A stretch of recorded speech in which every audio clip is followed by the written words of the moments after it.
তো বন্ধুরা, আমার বাঙ্গি কাটা শেষ।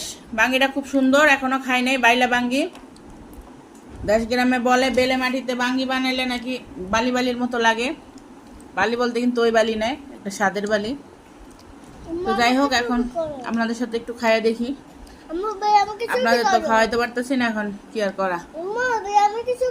বিসমিল্লাহ।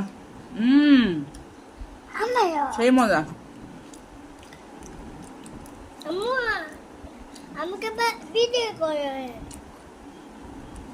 নাম পড়ে আসো,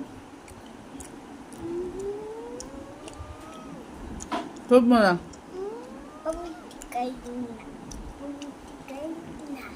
যে গরম পড়ছে, এই গরমে অবশ্যই এই পানি জাতীয় ফলগুলো খাইতে হবে। আর এদিকে আমার আম্মাজান খাইতেছে হলো পাউরুটি আর কলা।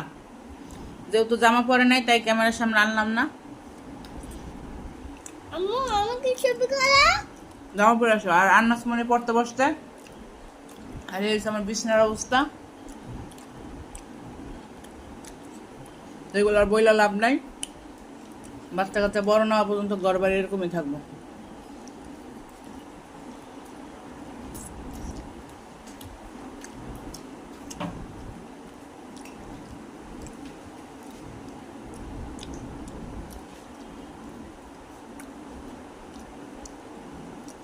অসম্ভব মজা।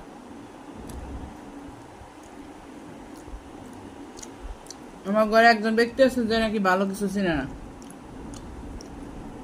সে খালি ব্রয়লার মুরগি চিনে। আপনারা প্লিজ কমেন্টে জানাবেন কে হইতে পারে সে। জামা ছাড়াও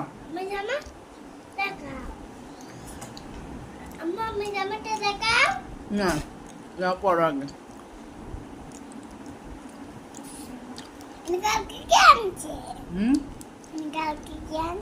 রাত্রেবেলা আমি বাজারে গেছিলাম।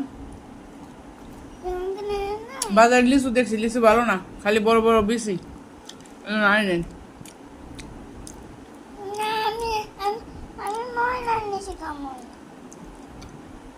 কালকে একটা ঘটনা শেয়ার করি আপনাদের সাথে, খাইয়ে নিন, এলে বুঝবেন না। গতকালকে আমি বাজারে গেছিলাম, বাজার করলাম। তো আসতে সময় বাঙ্গি কিনলাম তো এই দোকান, তো ওই দোকানদার আমও বিক্রি করতেছিল।